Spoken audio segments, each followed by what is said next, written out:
Bonjour et bienvenue à ce nouveau tutoriel de comment faire un flyer sur Affinity pour les débutants.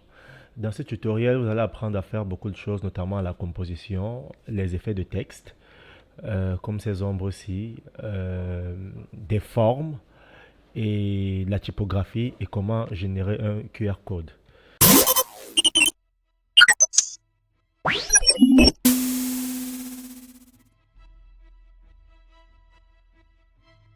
Alors, sans toutefois tarder, nous allons passer directement à la création d'un nouveau projet. Et je rappelle que je veux vous donner des outils sur comment créer une affiche prête à impression ou alors prête à être imprimée. D'accord. Nouveau, on va aller sur un A3. A3 pour une affiche. Ok, de là, ici dans les paramètres, si vous voulez un arrière-plan transparent, vous cochez ici. Mais moi, je ne veux pas un arrière-plan transparent.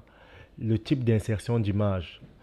De base, vous avez souvent préféré les éléments liés. Éléments liés veut dire quoi? Éléments liés veut dire qu'il y aura un lien avec vos fichiers dans vos bases de données. Ça veut dire que si vous exportez votre projet dans une autre machine, vous aurez des fichiers manquants, à moins de tout consolider ou alors de tout regrouper dans un seul dossier. Mais moi, je préfère souvent éléments intégrés. C'est vrai que le projet devient lourd parce que toutes les images que vous allez importer seront intégrées dans Affinity, un peu comme Photoshop fait. Et là, importer les fichiers de texte liés, ça veut dire que si vous importez un Word par exemple, un fichier Word, si vous modifiez le Word, il va se modifier ici directement. Mais moi, j'en ai pas besoin. Conserver les styles de texte, j'en ai pas besoin. Multipage, je ferai une affiche sur une seule page. Les marges, ça très important. Je mets mes marges toujours à 1 cm, donc 10 mm. Et mes formes perdues, en général, ils sont conseillés à 3 mm. Mais moi, j'aime les mettre aussi à 5 mm. Ouais. Alors, on a ça. Les Draw Scale, c'est d'autres formes perdues pour les dessins, pour les dessinateurs. Mais moi, c'est pas du dessin que je vais faire. Et si vous avez l'orientation de votre page, de votre feuille, moi, je vais prendre portrait. Est-ce que vous voulez que ce soit un plan de travail? Non, j'ai pas besoin. Donc, on valide. Ça, c'est fait. Alors, dans ce flyer, qu'est-ce que vous avez besoin? Vous avez besoin de deux photos. On va laisser tout ce qui est logo en dessous là. Vous avez besoin de deux photos, la photo du personnage et la photo de l'arrière-plan. Tout le reste sera créé dans le logiciel lui-même. Alors, déjà, pour la photo, tac, voici la photo ici, la photo native. Je ne vais pas vous perdre du temps à vouloir la détourer parce que c'est pas un logiciel où on apprend à détourer. J'ai déjà détouré. Pour ceux qui veulent savoir comment détourer efficacement sur Affinity, vous pouvez laisser un commentaire ou alors répondre dans le canal Telegram. On fera des astuces pour bien détourer sa photo sur Affinity. Alors, au niveau des proportions, déjà, moi je sais que là, je veux dire, je veux diviser mon visuel en trois grandes parties. Tac. Je veux dire en quatre grandes parties. On aura ça. C'est au pif, hein. J'aurais fait des calculs, mais là, je sais que la première partie, c'est le titre. La deuxième partie doit avoir le visage de mon personnage. Ou alors, les deux autres parties, c'est le personnage. Et la dernière partie, c'est le texte. Du moins, les informations supplémentaires, les informations secondaires, autant pour moi. Alors, ici, je mets d'abord mon visuel, je veux dire mon image. Et si vous vous rendez compte que l'image a une teinte autre, je mets d'abord mes images, première image et deuxième image. Mon image d'arrière-plan, en principe, je sais que là,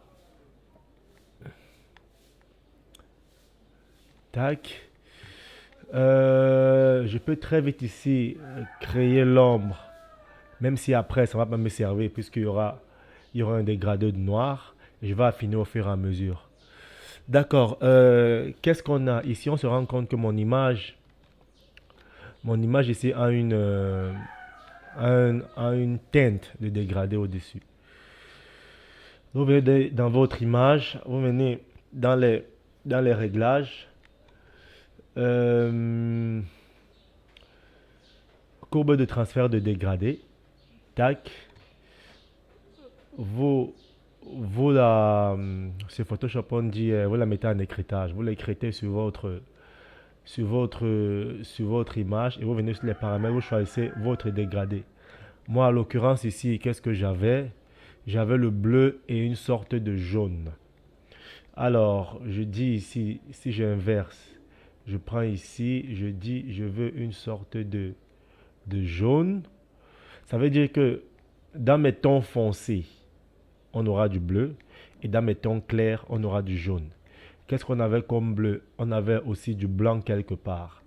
Ça veut dire que entre mes tons foncés et mon jaune, je peux mettre... Non, je crois que c'est plus du jaune que j'avais mis ici. Je ne me rappelle pas, on va le faire ensemble. Ici, je varie un peu mon bleu. En fait, comprenez juste le principe parce qu'après, l'idée ici, c'est de pouvoir faire ce que vous avez envie de faire. Euh, Qu'est-ce qu'on a? Ouais. On essaye de chercher une couleur. Et si vous voulez que dans une couleur, il y ait de la texture, par exemple, si ici, je veux qu'il y ait de la texture, je peux pousser là, comme ça. Vous allez voir que dans si je fais ça, il y aura de la texture dans ce bleu-là. Si je le pousse là, il y aura de la texture si je fais ça, ou alors du bruit, comme on appelle. Mais moi, j'ai pas envie de ce bruit.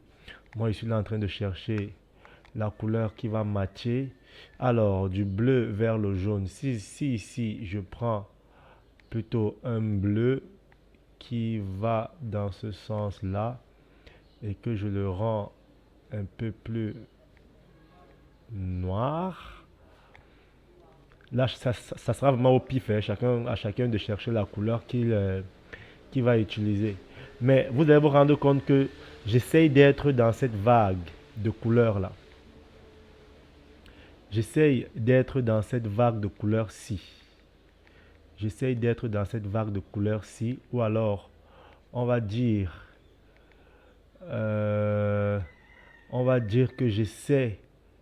Voilà, pourquoi ça... On va dire que j'essaie d'être dans cette vague de couleurs-ci. Vous allez vous rendre compte que ce sont des couleurs qui sont opposées aux couleurs rouges ou alors aux couleurs chaudes, à défaut du jaune que j'ai pris, parce que je veux que mon arrière-plan, lui, soit plutôt dans l'inverse, donc dans les couleurs inversées, pour qu'il y ait une bonne complémentarité. Donc, quel que soit le choix que je vais faire ici, je ferai tout pour être dans ces couleurs-ci. Ok, là, on a un bleu qui est plutôt comme ceci. Est-ce que c'était ça? Bah, c'était pas ça. Bah, c'était pas ça. Vous avez compris le principe. Je veux pas vraiment, je veux vraiment pas passer le temps à commencer à me rappeler de comment j'avais fait. C'est le principe qui est important. Ok, un, ça c'est fait. Deux, l'arrière-plan, il y a du rouge dans mon fond. Tout ce que j'ai à faire ici, c'est de venir dans Pixel, créer un calque de remplissage. Pourquoi un calque de remplissage? Parce qu'après, vous pouvez choisir vous-même la couleur. Alors, j'ai deux choix. C'est soit je joue avec le mode de fusion, soit je joue avec l'opacité. Hmm? Ouais, une chose l'autre. Mais moi, je pense que dans ce visuel, j'avais joué plutôt avec l'opacité. Voilà. Ça nous donne un truc comme ça. Tac. Ok.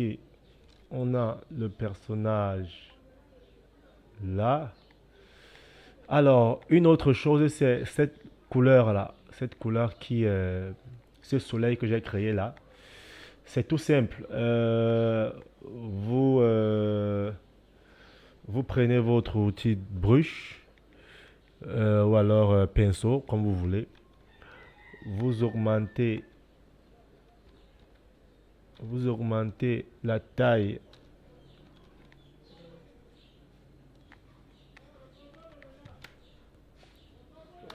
Ok, vous augmentez la taille de votre...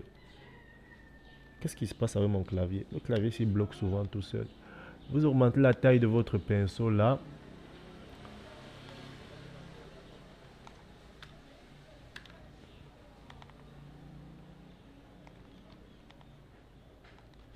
Vous augmentez la taille de votre pinceau. Vous enlevez la dureté.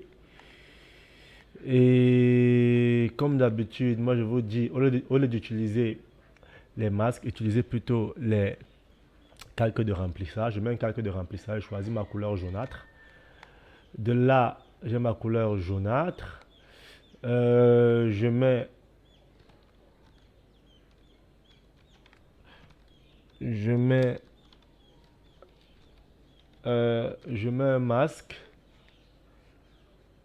Je mets un masque et j'inverse le masque. J'appuie CTRL I.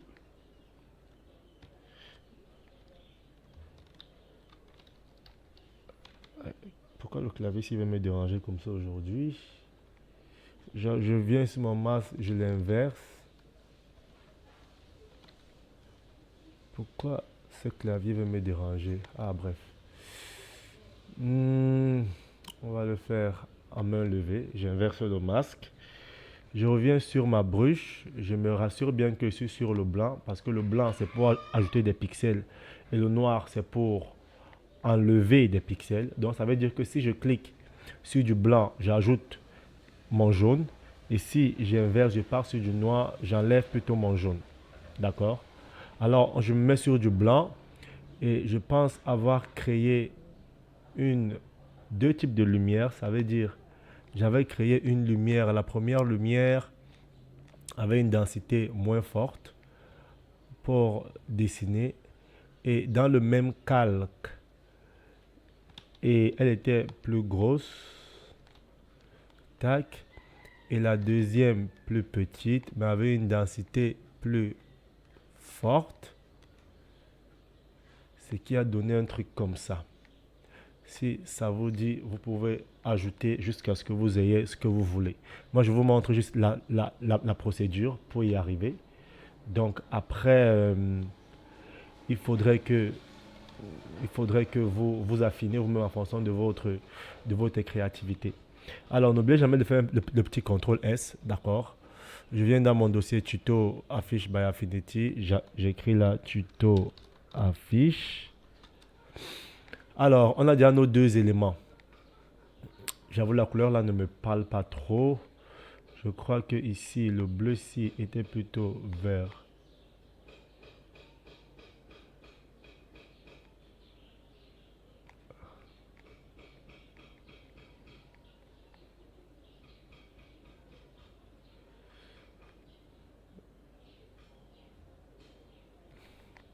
Voilà. On va laisser comme ça. Alors, maintenant, la suite. On a la GID, G-I-D. On va d'abord commencer par faire cet effet. Le J dans le bras, etc., etc. Alors, comment est-ce que ça se fait? Déjà, mon image, je vais un peu la grandir comme ceci. Et je me rends compte que dans cette image, il faut un peu de blanc.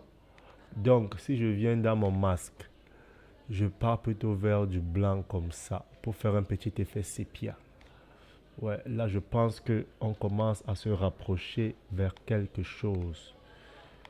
Vers quelque chose.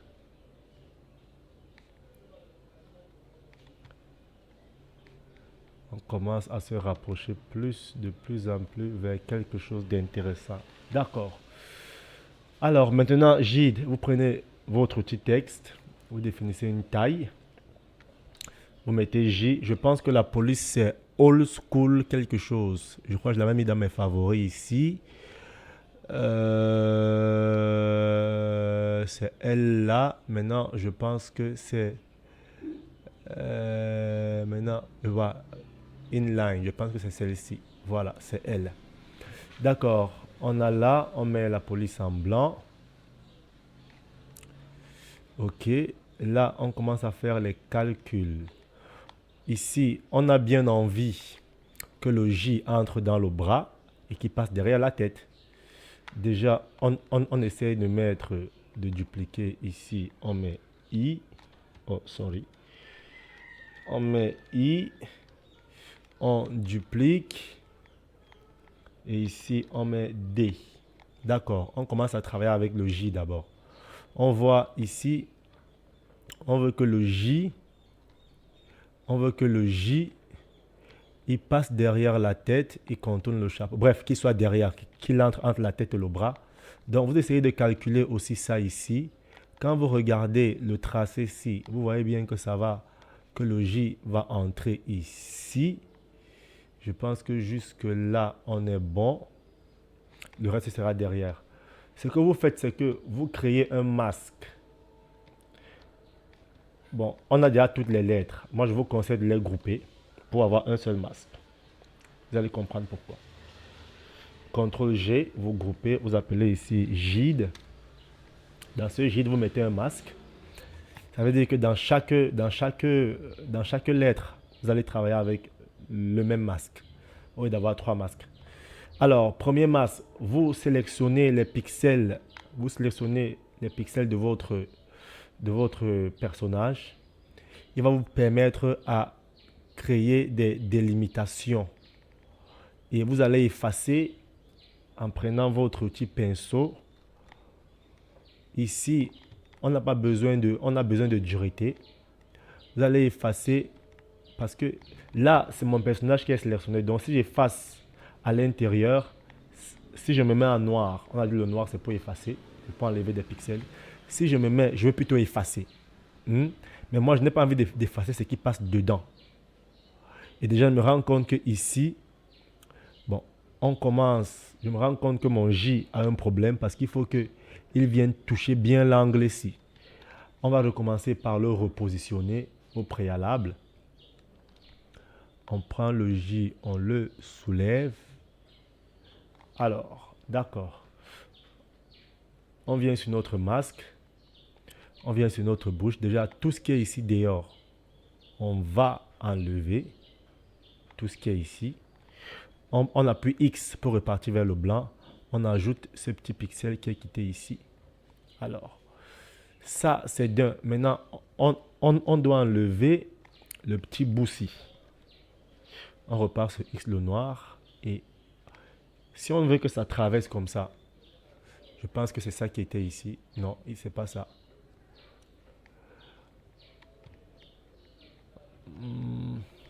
On resélectionne le pixel de notre image. On baisse la taille. Bon, déjà, je ne ferai pas textuellement ce qui est fait là-bas parce que vous voyez ici, c'est un tuto. C'est juste pour vous montrer comment vous devez vous-même créer.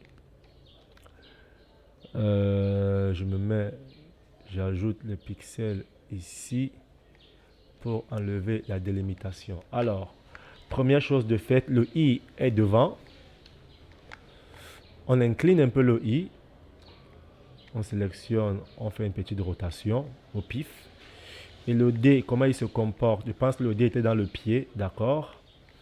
Le D, on l'incline là. Et on veut qu'il soit dans le pied. On veut qu'il soit dans le pied. Ok. Ok. Donc, ça veut dire que je vais effacer tout ce qui est ici devant et tout ce qui passe ici devant pour qu'il soit dans le pied. Même stratégie, je sélectionne CTRL-clic sur le calque de votre photo All-One pour que ça sélectionne les contours de pixels ou alors les pixels de contour de votre image. Vous venez sur votre masque, vous prenez votre outil pinceau, vous passez en noir et vous effacez l'endroit où vous ne voulez pas que ça apparaisse. Et là, du coup, vous avez un autre deuxième effet. Ça passe derrière, ça passe derrière. Alors, pour ça, c'est fait. Maintenant, la chose qui manque, c'est de créer les effets d'ombre. Ici, je vous avoue, j'avais plus fait parce que j'avais la flemme. Mais on va créer des effets d'ombre ici. Alors, nous avons besoin qu'il y ait une ombre. Ah, sorry. Nous avons besoin qu'il y ait une ombre ici pour dire que, comme la lumière vient de derrière, pour dire qu'il y a une ombre ici, que le bras crée l'ombre sur le J et que le J lui-même crée une ombre sur le personnage et ce I crée l'ombre sur le personnage, le D crée l'ombre sur le pied et le pied crée l'ombre sur le D. On va commencer d'abord les ombres sur les lettres. Si on doit mettre des ombres sur les lettres, ça veut dire on doit créer un calque sur le calque des lettres. Moi, comme je vous ai dit, et je vous le dis toujours, calque de remplissage, vous mettez un masque et vous inversez le masque. Ce qui n'a pas envie de s'inverser aujourd'hui, demandez-moi pourquoi, je vous dirai, je ne sais pas. Alors, vous prenez votre outil pinceau, vous enlevez la dureté, vous baissez un peu le flux. Ça, c'est le flux. Vous baissez un peu même à 50%. Vous augmentez un peu la taille de votre pinceau. Alors, maintenant, vous avez envie que l'ombre ne s'applique que sur les lettres et non que ça déborde. D'accord? Alors, vous cliquez sur vos lettres. À chaque fois, vous dessinez tout petit peu.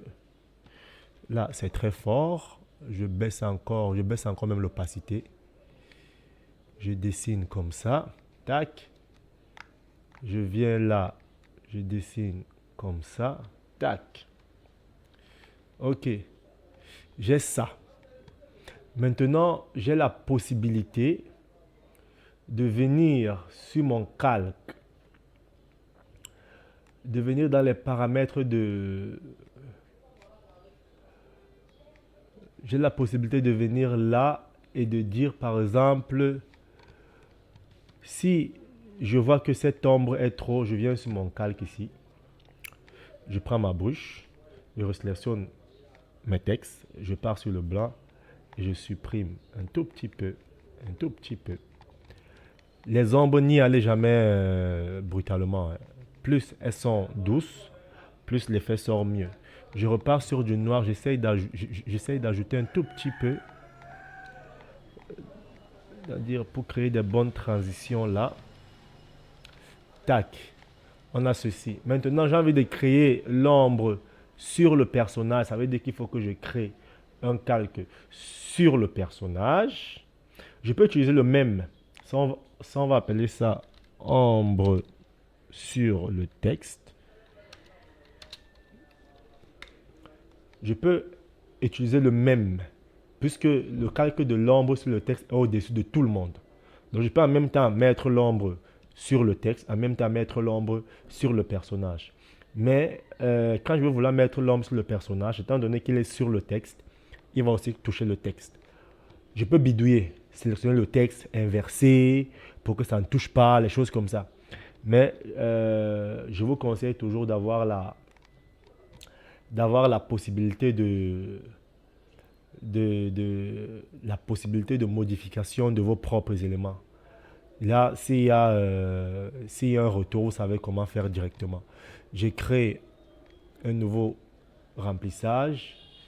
Je viens ici, je crée un masque et j'inverse le masque. Même chose, je prends ma brush. Maintenant là, je suis sûr.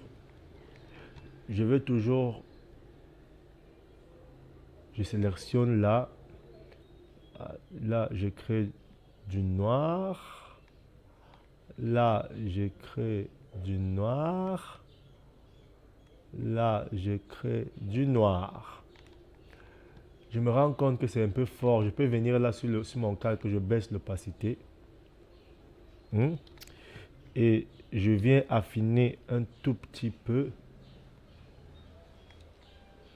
Je viens là, j'affine avec des petites touches. J'affine là un tout petit peu. J'affine ici. Là où je veux que ça s'accentue, j'affine un tout petit peu. Alors, on a ça qui est fait. On fait un petit CTRL S. Si vous voulez mettre un nom sur le pied, vous créez... bon, là, on va aller sur un pixel parce que vous connaissez la technique que je vous conseille. Vous prenez votre brush, vous vous rassurez bien que vous êtes sur noir. Là, ne faites pas ça. Non, vous devez manipuler votre brush de telle sorte que elle soit aplatie. Il faut qu'elle ait la forme de ce que vous avez envie de faire. Là, je peux faire ça.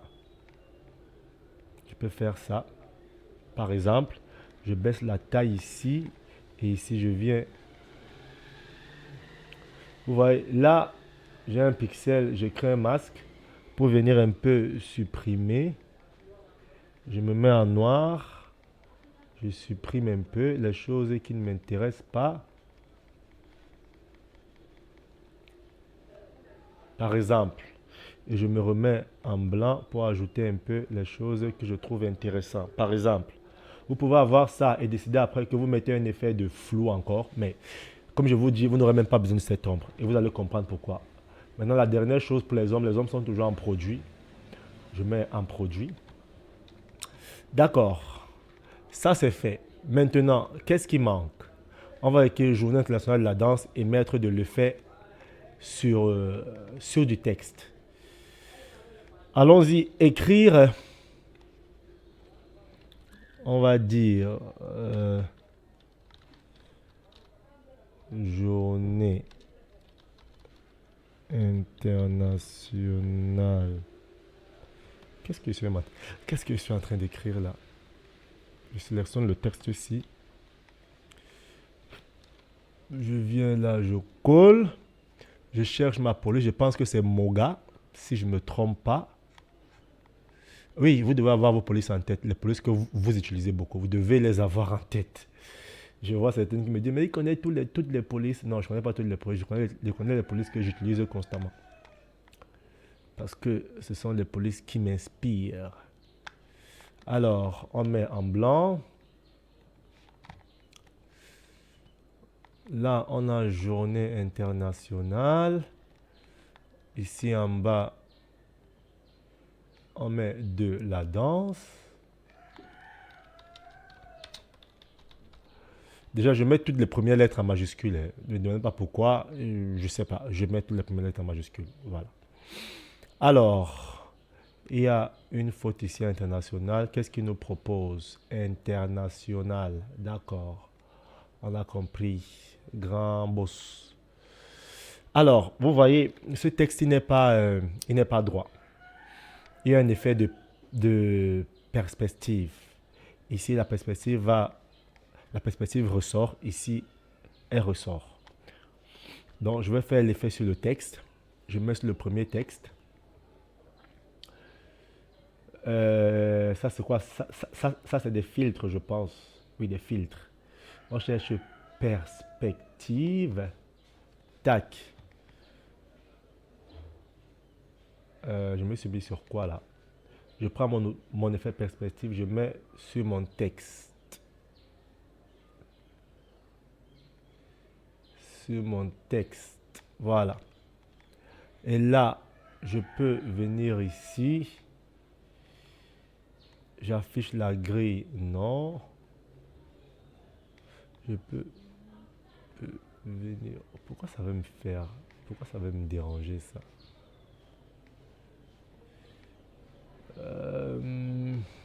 C'est perspective que j'avais mis, non?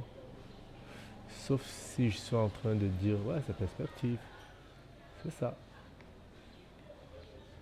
Vous mettez sur votre texte. Vous cliquez là, effet perspective.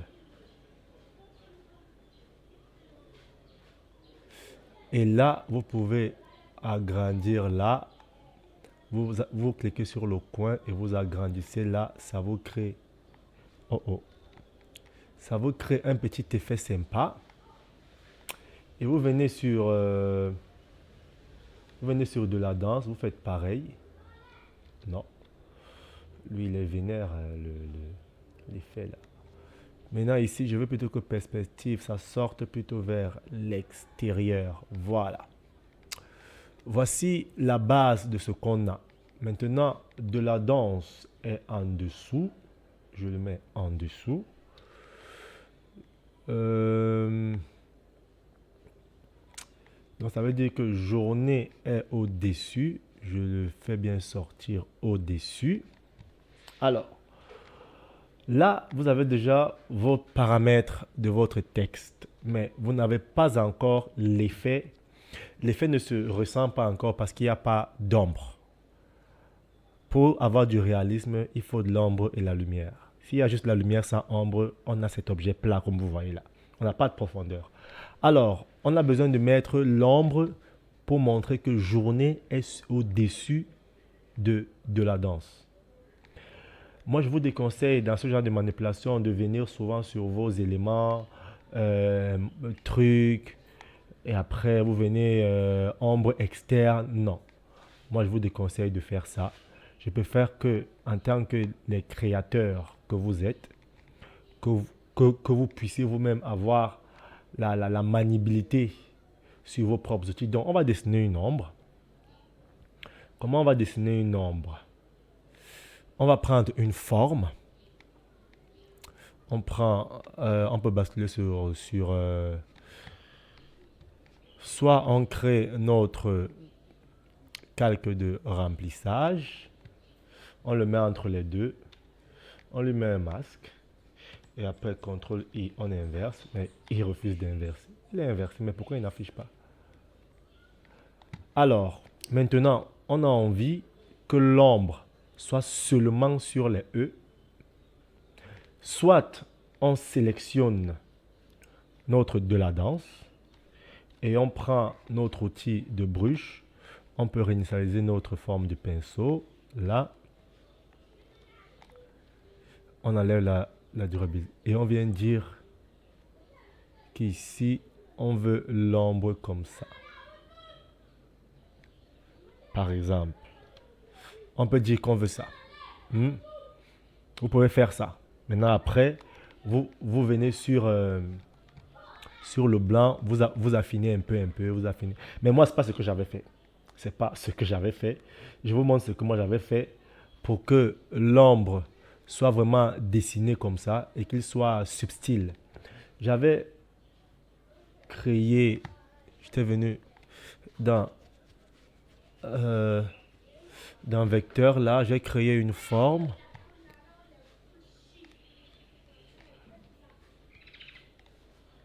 J'ai créé une forme là, comme ceci. Et la forme là, je l'ai mise au-dessus de mon texte.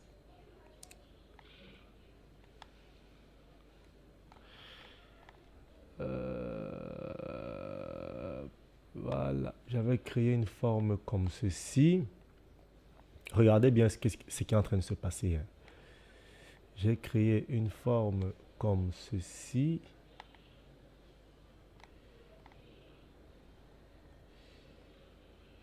Et après, sur cette forme, j'ai mis un flou gaussien.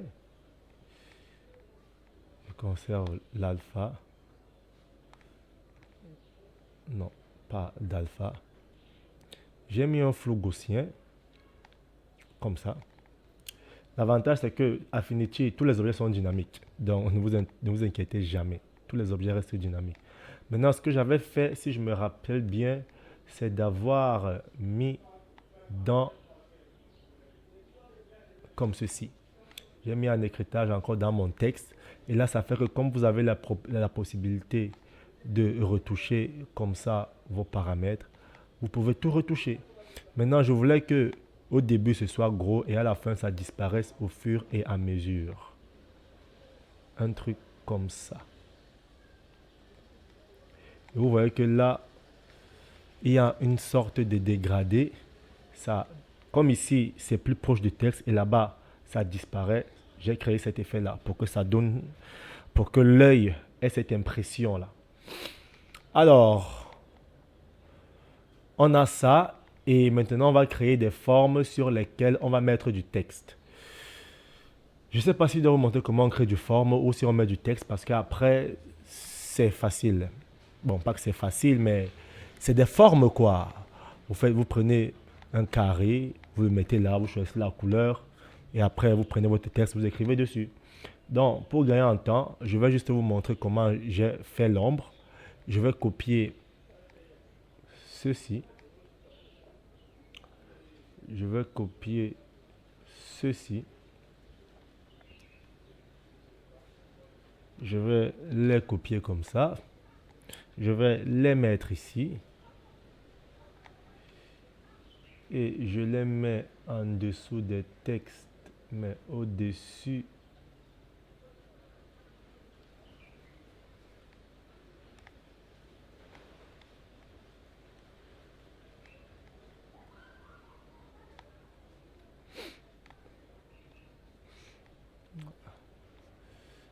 Il doit être en dessous de ce texte.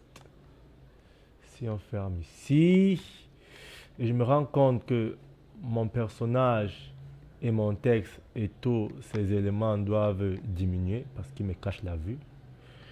Bah, qu'est-ce que je fais ici? C'est que je les prends tous. Pourquoi ça me touche? Pourquoi ça touche celui-ci? On a le personnage. Ah ouais, ça c'est notre soleil. Non, ça sont les ombres. On a nos ombres ici. Les ombres, on va dire ombre personnage. On a le personnage, on a les ombres du personnage, on a Gide et on a ombre texte. Il nous manque l'ombre du pied. On groupe tout et on peut... Bon, là je crois que c'est en train de me faire chier là, pour rien. Là je crois que vraiment... pourquoi ça touche celui-ci? Pourquoi ça le touche en fait?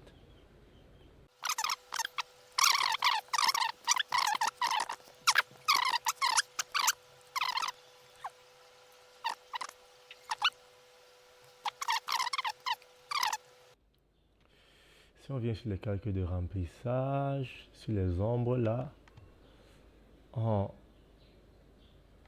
trame et on ajuste.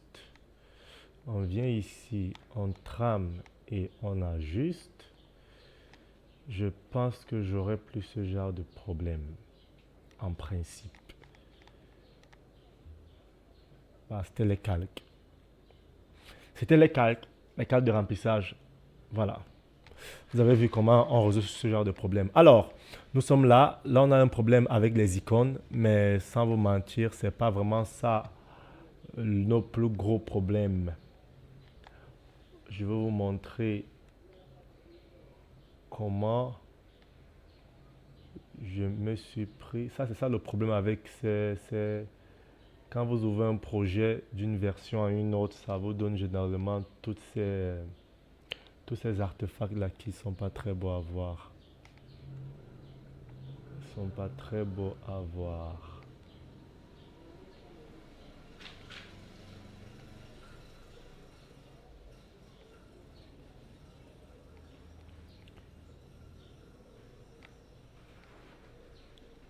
Ils ne sont pas très beaux à voir.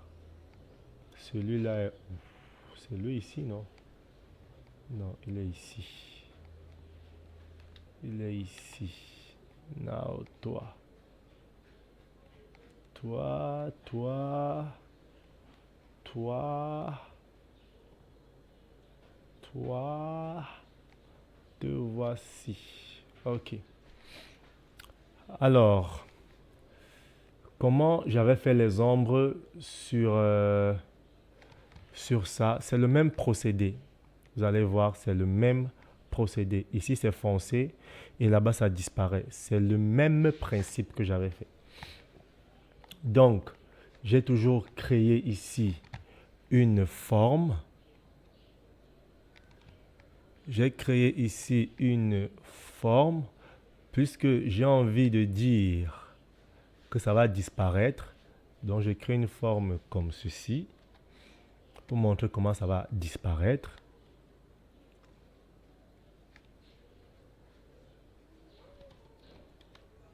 Euh,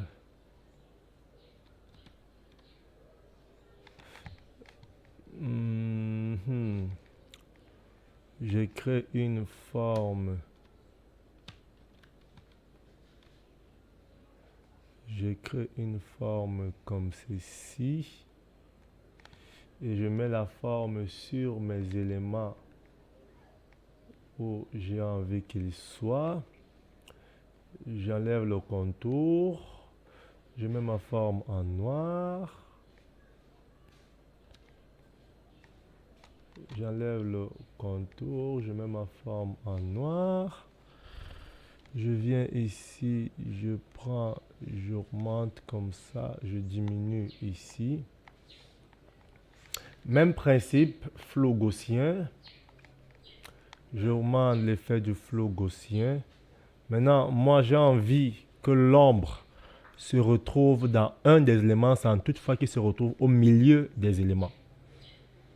C'est le même principe. Je peux prendre l'ombre, je le mets ici. Je le mets en écritage là. Mais si je le mets en écritage, étant donné que les éléments sont séparés, attends.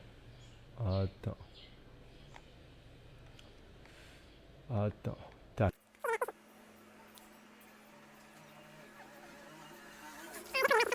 Bon, on va dire que j'ai ma première forme là, j'ai ma deuxième forme là et j'ai ma troisième forme là. On va dire celle-ci c'est jaune, l'autre c'est rouge et l'autre c'est vert. Voilà nos trois formes. On suppose qu'il y a du texte dedans. Moi, comme je vous ai dit, moi ce qui m'intéresse c'est de vous montrer le principe. Ok? Ok, le principe. Il est de telle sorte qu'on a une ombre qu'on a envie de faire apparaître dans chacun des textes. On prend ceci, on met en écritage sur... On va essayer d'abord de baisser l'opacité ici. On duplique 3 fois. Quand on se rend compte que nos paramètres sont bons, on met sur du jaune, on met sur du rouge et on met sur du vert. On a notre effet qui est là. D'accord? Alors, quoi d'autre? Qu'est-ce qu'on a sur notre visuel? On a ces petits points. En général, je les avais téléchargés, mais je vous dis comment on peut les créer si jamais vous avez envie de les créer vous-même. C'est très simple. Vous prenez un premier point. Un premier point. On suppose que c'est lui là. On le met en blanc. Et vous appuyez sur Entrée de votre clavier. Il y a ce panneau qui va s'ouvrir. Et vous venez sur Dupliquer. Par exemple, vous voulez 10. 10, on va dire, on veut 10 ici. Maintenant, la distance entre les 10, pourquoi ils ne sont pas blancs déjà? Parce qu'ils sont en dessous du remplissage, c'est pour ça qu'ils sont rougeâtres comme ça. La distance, vous paramétrez votre distance. Vous paramétrez aussi, bon, si vous voulez commencer en vertical, vous laissez en vertical. Mais moi, j'ai ça. Et maintenant, je vais mettre OK. Je sélectionne, je groupe. Je sélectionne tout, je mets entrée, je mets encore 10. Et maintenant, je viens dire vertical. Ça me fait ça. OK. Je valide. Et là, j'ai 10 fois 10 fois 4. Ça fait 40, un truc comme ça. Je sélectionne tout. Je peux soit grouper, soit tous les associer. Là-bas, vraiment, vous faites ce que vous voulez. Vous changez de couleur. Maintenant, après, vous pouvez utiliser ça pour vos effets, quoi. Ils appellent ça, sont des effets rétro, en fait. Vous pouvez baisser l'opacité un tout petit peu, là. On fait CTRL-SHIFT-W, on a ça. Ça se rapproche à peu près de ça, vous voyez. Ça, c'est encore plus petit, mais c'est pas grave, vous avez compris le principe, c'est le plus important. Alors, quoi d'autre sur ce logiciel, notamment les textes? Je ne vais pas vous dire comment faire écrire des textes. On va sélectionner les textes et on vient ici, on les colle en espérant qu'ils vont se coller sans problème. Alors, on les réduit là. Et s'il vous plaît, les textes, quand vous voulez les réduire, prenez plutôt à partir de ce petit outil ici, là, celui-ci. C'est lui qu'il faut arrêter. N'arrêtez jamais à l'angle, c'est que vous allez déformer. Donc, vous arrêtez le petit outil là, celui-ci. Et le tour est joué. Donc, j'arrête ce petit outil. Je remets d'abord mes marges. Je veux que le texte, lui, commence ici et il s'arrête là à ma marge. Le texte est toujours au-dessus. Et avant le texte, j'ai un dégradé noir. J'ai un dégradé noir. Pour créer facilement ce dégradé, vous prenez votre forme. Vous faites un carré ici. Vous mettez votre carré en noir. Après, vous prenez le dégradé transparent. Vous l'appliquez là, tranquillement. Vous avez votre gentil dégradé. Si vous ne voulez pas qu'il y ait de limitation, prenez votre dégradé transparent. Vous le faites entrer. Aussi simple que ça. Alors, qu'est-ce qu'on a? Le texte était un peu plus au-dessus parce qu'il y avait ceci. Donc, on prévoit quand même la petite case, le dégradé et tous ses frères, on les fait monter. On prévoit la petite case blanche pour les logos, sachant que notre flyer s'arrête ici. Hein.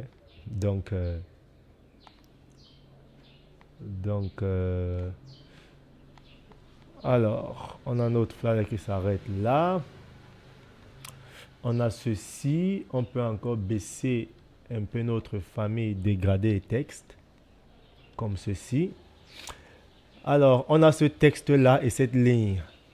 Entrée gratuite. C'était écrit avec quoi?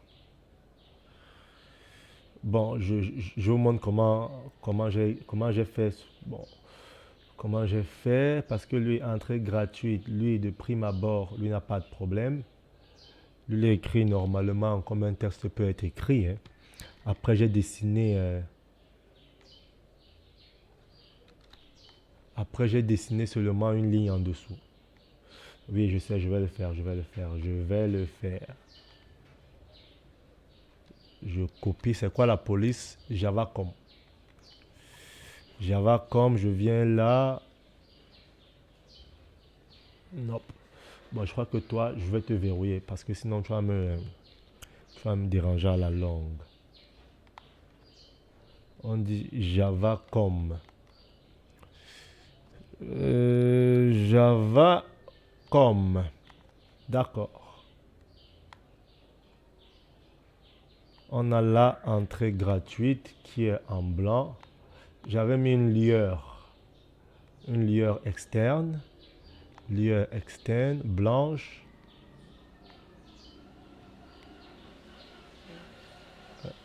Pourquoi ça a affiché biseautage? Lueur externe. J'avais mis une lueur là, intensité, on baisse un peu. Maintenant, pour faire cette petite forme là, c'est tout bête. C'est un trait comme ça que j'avais juste fait là. Et j'ai passé en contour. Toi, tu dégages. Et vous venez dans les paramètres de tracé, trait, vous augmentez un peu. Vous avez ce que vous voulez. Vous pouvez reprendre le même effet en maintenant Alt, cliquez, glissez l'effet sur l'autre. Et vous avez le même effet sur les deux parties. Et vous prenez les deux, vous groupez. Ou alors vous prenez juste l'effet, vous mettez dans le groupe et vous supprimez l'effet ici. Tac. Sinon, tac. Là, l'effet appartient au groupe. Tout ce qui sera dans le groupe aura le même effet. Voilà. Après, qu'est-ce qu'il y a encore? Il y avait ce QR code. En fait, quand vous scannez, vous arrivez dans un canal, dans une chaîne Telegram que j'avais créée pour l'événement. Je veux dire dans une chaîne WhatsApp que j'avais créé pour l'événement. Et comment ça se fait? Vous partez sur votre WhatsApp. À l'occurrence, vous copiez le lien où est-ce que vous voulez que le lien où vous voulez que le scan amène les gens. Moi, on va prendre un exemple bête. Moi, j'ai pas de connexion, j'ai pas activé la connexion. On prend, disons que ça, c'est le lien du canal ou alors du canal Telegram, de la chaîne WhatsApp, de la chaîne YouTube. Bref, le lien de l'endroit où vous voulez que ça amène les gens quand ils vont scanner. Vous copiez. Vous venez ici dans les formes. Vous allez voir la QR code. D'accord? Vous cliquez. Vous dessinez un QR code. Il est toujours en dessous. Je ne sais pas pourquoi. Maintenant, ici, dans les données. Ici, dans les données. D'accord? Vous venez sur l'URL et vous collez votre QR code. Vous voyez directement comment ça change le QR code. Nous, on va se mettre en plein. Maintenant, en général, les QR codes marchent très rapidement quand ils sont noirs sur blanc. Nous, on est blanc sur noir. On va les mettre en noir et on va mettre un contour blanc. En noir, on met un contour blanc. C'est ce que j'avais fait ici. Vous venez là, vous mettez du noir. Vous diminuez un peu. Vous prenez, allez dans vos formes. Vous prenez une forme, un carreau. Vous mettez en blanc. Vous mettez au-dessous du QR code. Et vous essayez d'ajuster le tout. QR code là. Vous essayez d'ajuster là. On essaye d'ajuster un tout petit peu. Et là, vous prenez votre texte qui a dit scannez-moi.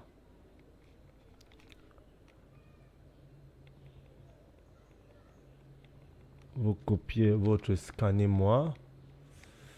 Et vous venez là. Outil texte. Tac. Scannez-moi. Pourquoi ils se mettent toujours en dessous, les gars là? Vous mettez en blanc. Vous redimensionnez. Vous mettez au-dessus. Et vous pouvez sélectionner les trois éléments, le texte, le QR code et le cadre. Vous groupez. Vous appelez le tout QR code. Alors, qu'est-ce qui manque encore en notre visuel?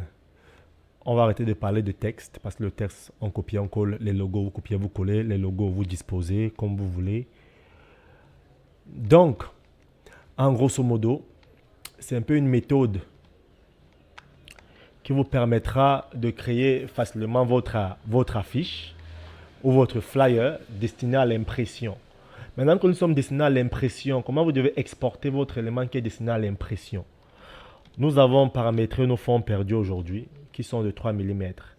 Quand vous partez sur exporter en PDF, là, pour impression, vous venez aussi, vous dites inclure les fonds perdus. Ça veut dire les fonds perdus seront inclus. Les fonds perdus, à quoi est-ce qu'ils servent? Ils nous permettent à la coupe d'éviter les liserés blancs. Parce que des fois, vous pouvez penser que vous êtes au bout de votre plan de travail. Pourtant, il y a un petit bord blanc qui est resté. Donc, les fonds perdus vous permettent d'éviter ces liserés blancs à la découpe. Vous incluez les repères d'impression, notamment vous aurez les repères de coupe. Vous allez voir à quoi ça sert, ou bien à quoi ça ressemble. Vous verrez, vous allez inclure des règles de calage. Vous allez voir à quoi ça ressemble. Et vous incluez tout ceci. Vous pouvez faire deux types d'exportation. Vous pouvez exporter en PDF pour l'impression. Et là, ici, dans les paramètres de convertir l'espace colorimétrique, là, il va convertir directement l'espace colorimétrique en CMGN, comme c'est destiné à l'impression. Après, là, comme vous voyez là directement, les paramètres sont déjà pris en compte. Vous venez exporter. Vous choisissez bien le chemin. Vous mettez ces tutos affiche de 8 pour impression. Vous validez. Et après, maintenant, vous avez envie d'exporter aussi pour vos réseaux sociaux. On attend d'abord que l'exportation pour l'impression se fasse, que ça se fasse. Alors, bon, le raccourci clavier pour arriver à exporter, c'est CTRL SHIFT ALT W. Ou alors venez sur exporter, CTRL ALT MAJ W. Tac. Maintenant, on va exporter un JPEG optimal. Là, on est en RVB. Là, c'est pour nos réseaux sociaux, tout ce que vous pouvez savoir. Vous n'avez pas besoin d'inclure les fonds perdus parce que c'est pour les réseaux sociaux. On ne va pas imprimer un JPEG. D'accord? Du moins, moi, je ne vous conseille pas d'imprimer des JPEG. Je vous conseille d'imprimer les PDF parce que là, vous gardez la résolution et vous aurez des bonnes impressions. Sachant que notre résolution est à 300. Alors là, qu'est-ce qu'on paramètre? On a directement la taille de notre visuel ici. Document entier. Et voilà quoi. Vous affichez à l'explorateur. Tuto, on va dire ici, tiré de 8 pour RS, comme réseaux sociaux. Tac. Et là, quand ça finit d'exporter, vous regroupez par type. Et là, vous allez voir, vous avez votre tuto, votre visuel pour les réseaux sociaux. Et là, vous avez votre PDF pour l'impression. Donc, c'est fini pour ce tutoriel. Comme j'ai dit, si vous avez des questions, si vous avez des préoccupations, je suis en train de créer une communauté où on va parler de l'art visuel, de l'art graphique. Vous pourrez poser toutes vos questions. On pourra échanger sur les difficultés que vous rencontrez dans le domaine de l'infographie, de l'audiovisuel. Et d'ici là, portez-vous bien, abonnez-vous et laissez-moi un commentaire. Merci.